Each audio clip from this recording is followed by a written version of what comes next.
What's going on? What's going on? What's going on? Happy Memorial Day, you guys. I am Kiana Efrain, your forgiveness expert. I am here. Hey, Alicia, how are you? I'm here over here live on Instagram.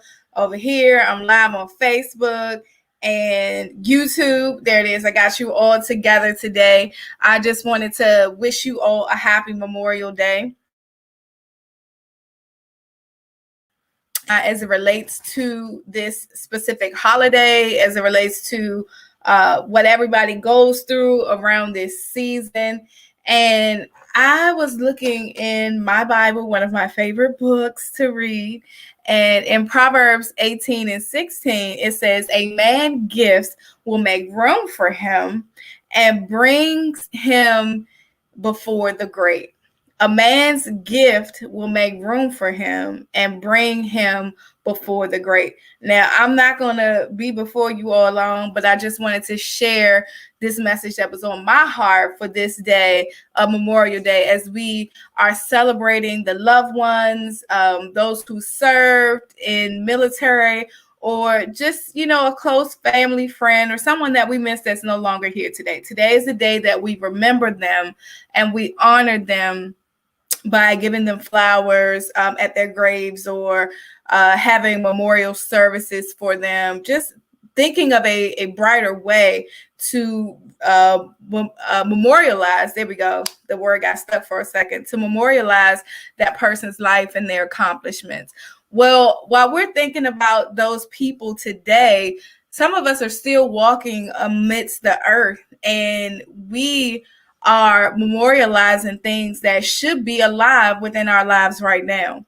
And one of those things that I often forget to think about is the gifts that God gives us, right? God has given us so many gifts and talents and things that we can do. But however, especially during this season of coronavirus that we're still in the pandemic, so don't get it twisted. We're still here. It's not just as it was before last year at this time, but we're still going through. And as a result of that, some of us have allowed for our gifts to lie dormant, and we are not activating in them the way that we should. We're not moving out. Now, I don't know if I'm just talking to myself or if I'm talking to somebody out here that's listening, but for me, I literally have allowed for some of the gifts that God have given me to not fully manifest each and every one of them. And then there is a book that this young lady, Ebony, told me about, and I believe it's called The One Thing. And so because God has given us so many gifts and talents, we have to be cautious about how many things we're doing so that we don't become overwhelmed and we do not want to operate in that gift. Now, some people may know Miles Monroe. I love him. It's funny how I started listening to him. I was going to a church service, and during the revival, we were actually going through a study with Dr. Miles Monroe. And one of the things that he said that sticks with a lot of people, because I hear a lot of people share, is that the richest place is the graveyard. And that's because a lot of people take their dreams, their gifts, their talents, their aspirations, all of those things, and they die with them. And so what is it that we have done, or what is it that we have not done to activate in our gifts today? And so that's what I wanted to come and kind of place on your mindsets today. We're remembering those dear loved ones that have gone away. But what about the gifts that we have allowed to die away, and we're not living in our purpose? We're not living in the space that we're supposed to live in. We're wanting to have certain things, but we're not doing what it takes to get them. And we have to remember to walk in our gifts. If we look in the Bible, there are many different gifts that we can have. One of the gifts that was brought to my attention was the three wise men. When they were traveling, they were told to pick up some things that didn't even look like stones to them at that particular point. But once they picked them up and they had brought them to where they were supposed to deliver them, they realized that there were stones there and that they were stones of great value. And they wish that they had picked up more stones because they didn't realize what they had in their possession. And a lot of times in our lives, we don't realize what God has allowed for us to take on, or allow for us to have within inside of us. And just like those three wise men, God has allowed for us to pick up skills and talents and gifts and everything like that to go be a blessing to the kingdom that will help enrich you. But we are not picking up our stones. We're not picking up our gifts, and we're letting them lie dormant. But if we just had the imagination enough, the power and the will and the fight enough to know exactly what it is that we are letting die, then we will be able to prayerfully pick up those things and not leave them down dormant in the wayside. There's another story that comes to mind when I think about gifts, and that's Joseph. Some of us know Joseph from the pit to the palace, even as him being a forgiving man. Let's look at him in that aspect of having this gift, right? Sometimes the gift is not always to go out and make money and, do things with them, but they're to be a helpmate to someone else's gift. And we don't realize how, if we are not in position, that we can forfeit somebody else's gift or their talent because we're not being in the lineup, or we're not being in the wheelhouse that we're supposed to be in. And so Joseph is someone who stuck to that no matter what. I mean, you had your brothers turn against you. How many of y'all got people out here that you love that, they down the ride and all of this, but the next thing you know, the moment that they have an opportunity to creep right in, just like Joseph's brothers did, they're going to do whatever it is that they have to do. I mean, even taking this man's coat, this coat that his dad made for him, which was an amazing coat of gifts and talents, they took that coat to make it seem like he was dead. How many people are doing that to you, and you're not even paying attention to what your so-called friends are doing, or the people that are in your environment? And not only that, he gone to various places. He was even in a place where someone was trying to say that he was trying to make sexual advances at them. How many times somebody has slandered your name and ran you through the dirt, but you still kept the focus and you still stayed on that straight and narrow path because there was a gift inside of you. And then let's look at lastly, I mean, he had gone through so much, but it was a point in his life where the king needed him and he was able to show up. And as a result of him still staying and walking in his purpose, he was then rewarded with land. He was then rewarded to be the person who had dominion over property and had to go back with his brothers who didn't even recognize who he was. Sometimes the people that we hung out with that are in our past, if we just keep walking, they won't even recognize the anointing. They already don't know about the anointing, but the anointing that comes on our life from continuously persevering and going through no matter what it is, that they will not be able to understand. They can't even stay in the presence of it and won't even recognize who you are, because that's just how glorious God is. And he will take over and transform something that looked like it was no good, but it's something great and positive for the kingdom that's going to allow for the kingdom to be built up. Now, if somebody's doing all of this to you, they've stolen your stuff. If they have come against you, yes, that's right, amen. They've stolen your stuff. They've come against you, falsely accusing you of things. And then they got to cut those people who did stuff to you way back in the past. You got to come back. They got to come back around and be a witness to you so that you can have dominion over what it is that they're doing. Right. What you say over say they didn't get the vision. Nope, they didn't get the vision. That's what they over here on Instagram saying. Why they didn't get the vision? I thank you for saying that. They didn't get the vision because so many people are out here wanting everybody else to see what it is that God has placed in their hearts and in their lives, but the vision was not sent to them. And you have these gifts, you have these talents, and God has given you a vision. He has blessed you with something, but we're so busy and focused and consuming ourselves with what the next person has to think about, with what God has impregnated inside of us. I just want to let you know today, I want to thank you for posting that over here on IG, that we have to remember to stay focused on what God gave us, the vision he gave us, because if we're too busy worrying about, oh, well, they don't think that, I'm just coming from my perspective, they don't think that Kiana can say she's a film director, or Kiana can't write all of these books and be this and be that and da-da-da-da-da. And I can do all of that. Why? Because of Jesus Christ, who strengthens me. I don't know about you, but I know he strengthens me to be able to get through. Now, every day is not beautiful. It's not raining. It's not sun shining. Some of us have these David moments. We have these David moments where God has blessed us abundantly. God has allowed for us to slay giants. God has allowed for us to do so many things. But we have that fear that crumbles us, and that flesh that makes us want to go after something else that's not even what we're supposed to be inhabiting. And so when we do that, what happens?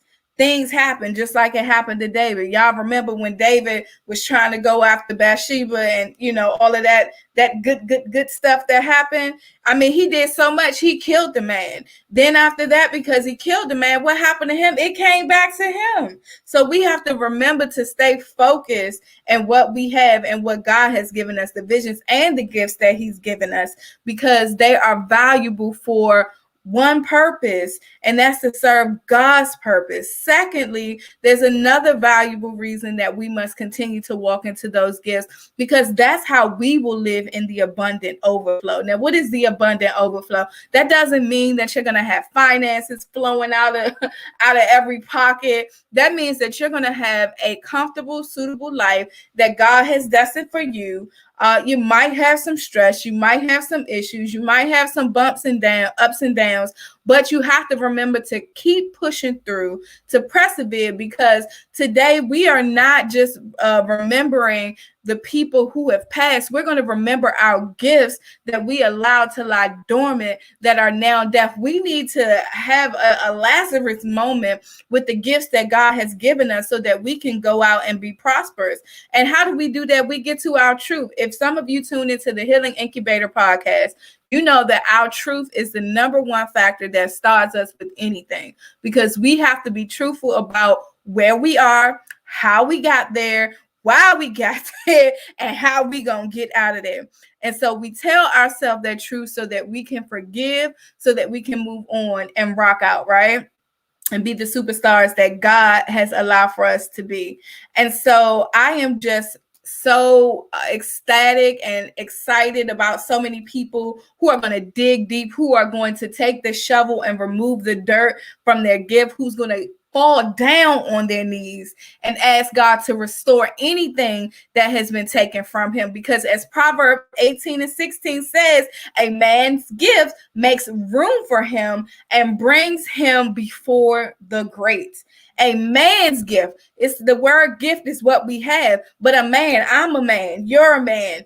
And our gift is going to make room. How many times do we have to figure out and try to make room in a space that's too congested with so much stuff? There's so many people doing so many different things out here. But when you're doing what you're supposed to do in your gift, guess what happens? The floodgates open and God makes room for you and brings you before the great. Before anything that's less than what you think you are. God will bring you before his presence. He will anoint you with gifts. He will let there be an overflow of love. How come people, when we talk about having an overflow, we're not talking about having an overflow in love. We're not talking about having an overflow in joy and peace, the fruits, right? We're talking about having an overflow in money. Once money is gone, you have nothing. You want to stay before the presence of God and stay activated in your gift, because let me tell you, one gift will make room for another gift. You will be able to open up into a bigger box that you never you're like, wait a minute, I done stepped out of that little box. I done got in this bigger box, and guess what? The boxes just keep getting bigger because your gift is too abundant that it cannot stay housed in anywhere it's not supposed to be. But if you stay focused on what God is doing in your life, if you stay focused on the gift that He has blessed you with, now wait a minute, I see a gift over here that this person has, but I think I can do that. Is that my gift? I think I can do this. Can I do that? No, lay before God, be prostrate, and understand that that is your gift, right? So many people have the same gift. It is truly amazing that so many people have the same gift, but nobody's doing it like you. Nobody's writing the book like you are. Nobody's taking the time to get into the vocabulary builder like you are. Nobody's taking the time to get into the dictionary like you are. Nobody's taking the time to get different Bibles and learn how to study in different ways. Nobody's doing that but you. And so when you realize the power that you have, if you stay focused and stay diligent in what you're supposed to do, your gift will expand and it will go beyond the boxes that you put yourself in. Each box is going to grow expeditiously, and you will not even understand the favor that God has on your life. And wait a minute, y'all. How did I get here? Nobody but the Lord. Nobody but the Lord. And one thing I wanted to use, and I wrote this down, is that we need to learn how to respect our gifts. We need to learn how to respect it. When we are not operating in that gift, we're not respecting it. And the first thing that we have to learn to respect as it relates to our gift is your life. Your life is a gift. Every single morning you wake up and your eyes can open and you can move your fingers, you can talk, you can sing, you can pick up that phone and scroll on Instagram or Facebook. That's a gift. And that is a blessing that God has for you. I don't know why we don't look at that little gift and be grateful for it, but it's a huge gift when we look at it. It's something small. It's something that we do every day, right? It's really the hugest thing in the world, but it's something small to us. It's on a smaller scale to give thanks for the gift of life, to give thanks for waking up. We've just exited a season where there were so many people who did not wake up. They did not wake up, and we still have the opportunity to work out in the gift that God has given us. And don't think that you don't have a gift. Everybody has a gift. Everybody has a gift, whether it's you just woke up today, whether you put a post on Facebook and it just said something that made somebody's heart smile who was just frowning and have lifted their spirits. That is a gift. It is a gift to be able to make somebody smile. It is a gift to be able to go to work. That's a gift. And so when we don't respect our gifts, meaning, well, we late for work, we ain't showing up, that's a gift, right? We're not showing up on time. We're not doing that. And so we have to learn to be in a position that where we are remembering to love our gifts to life, to bring our gifts back to life. Like the Lazarus moment, we're going to be just like Lazarus because that gift is going to rise. Or are you going to allow for your gift to still stay under dirt? Are you going to allow for your gift to die? This is Memorial Day. We're not memorializing our gifts anymore. We're remembering them and we're bringing life back into them. Just as God breathed into the nostrils and there was life, we're going to breathe back into those books.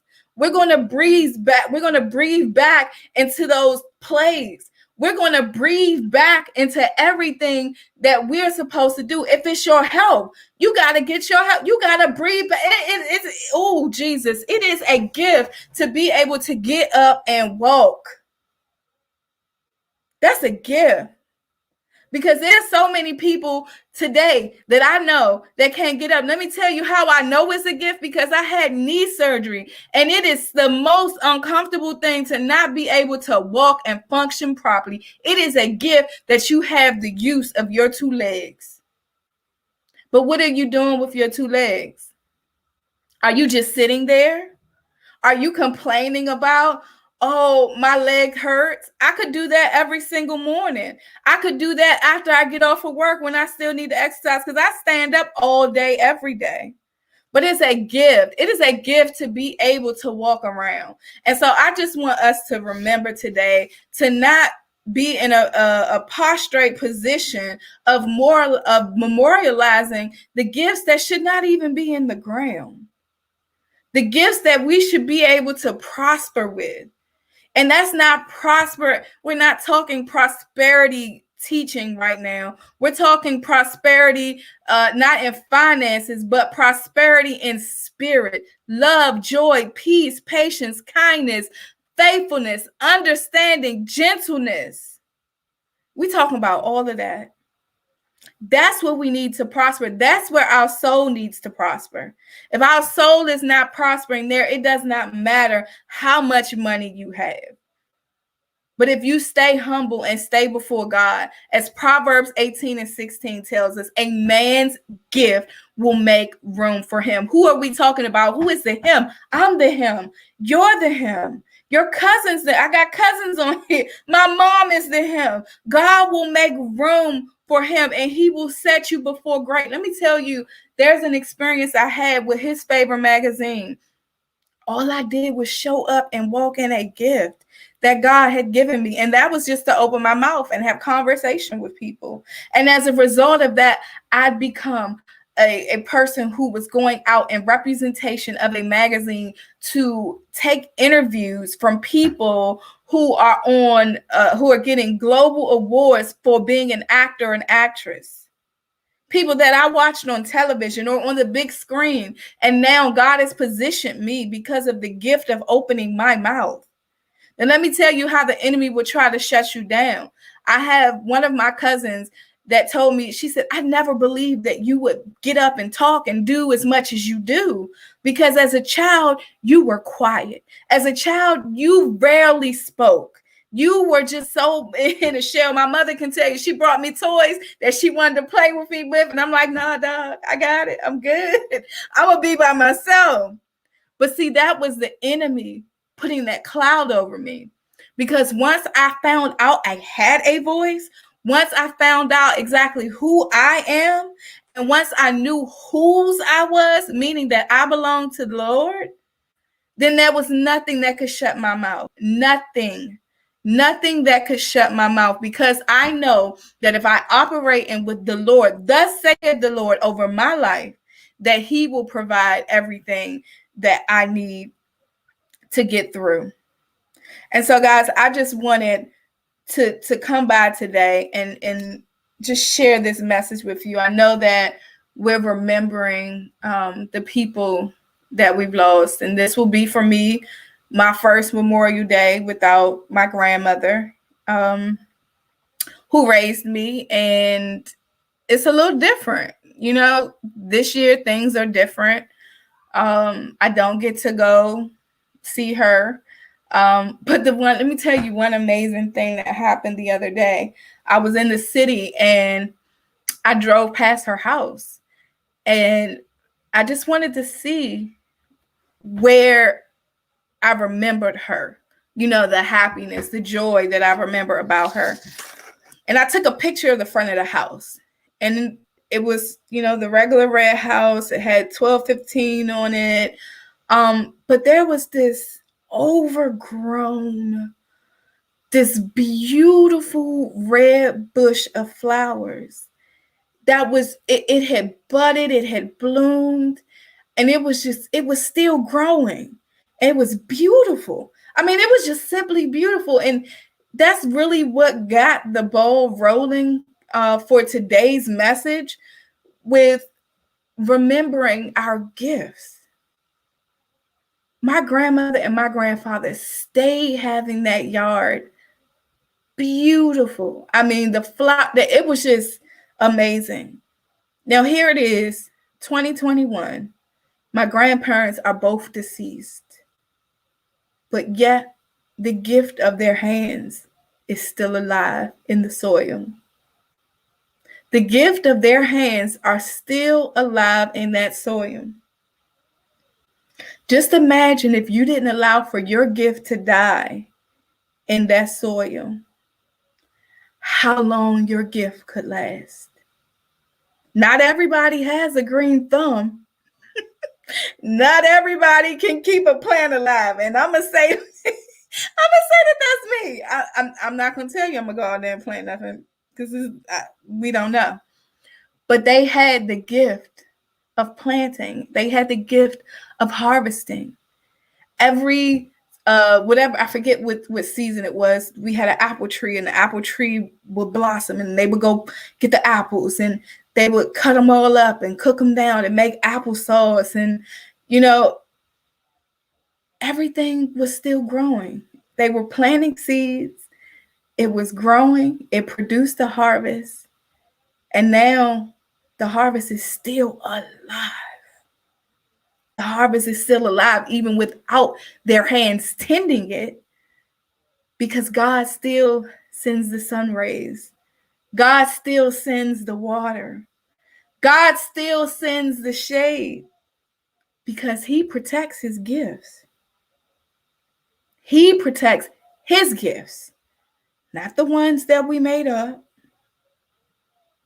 but the ones that he gave to us. All right, y'all, I'm gone. I'm about to enjoy the rest of my Memorial Day. And I want y'all to go dig. I was listening to Victoria Holland. She has I don't want to mess up the name of her show, but she has a show. She's on there. She's on every morning on Facebook, and I tune into her. And she was sharing something that I was in a mentoring session last week and worked some things out. I can't wait to see what that mentee does. But we were talking about how we had so many journals and all these books filled with information. So many people were like, oh, I need a mentor. I need a coach. I need this. And I'm a coach. So don't get me wrong. I want y'all to need coaches. I need a coach, okay? Even though I am a coach. But however, we have all of this information that is stored away, that is not seeing the sunlight. It's not seeing the sunlight. It's not seeing any new growth. I mean, there are so many words that are dying on pages, and we need to go and revive them. We need to go and lift them up. Some ago, because my phone over here is telling me, girl, you got to go. But just go back to your journals. That's what she was talking about. And that's what I was talking about with my mentee before I heard her say that.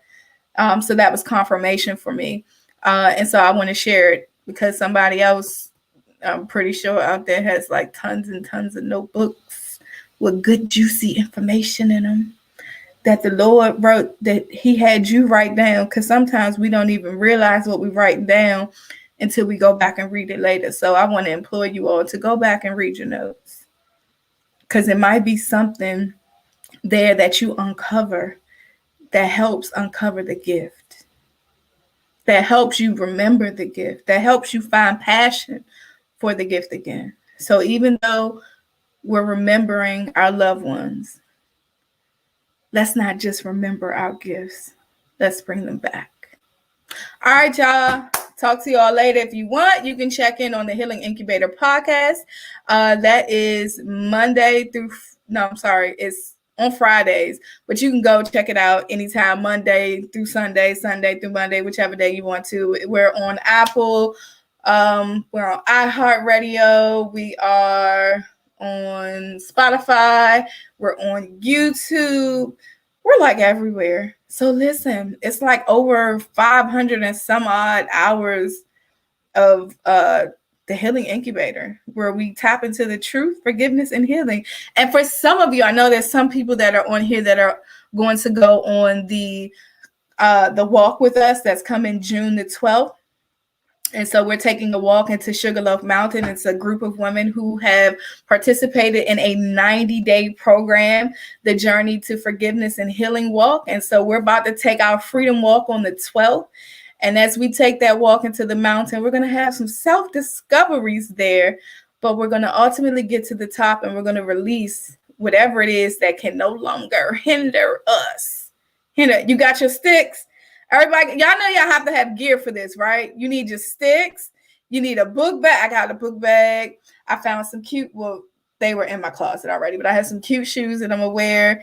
And we have shirts. So if you're part of the walk and you weren't a part of the intimate group, you can hit me up for shirts. They're $30. If you want to join the walk, it's $25 for the walk. You got your stick. I got my stick. So anybody want to go out in the nature and be one with your problem, with that thing that you need to say goodbye to.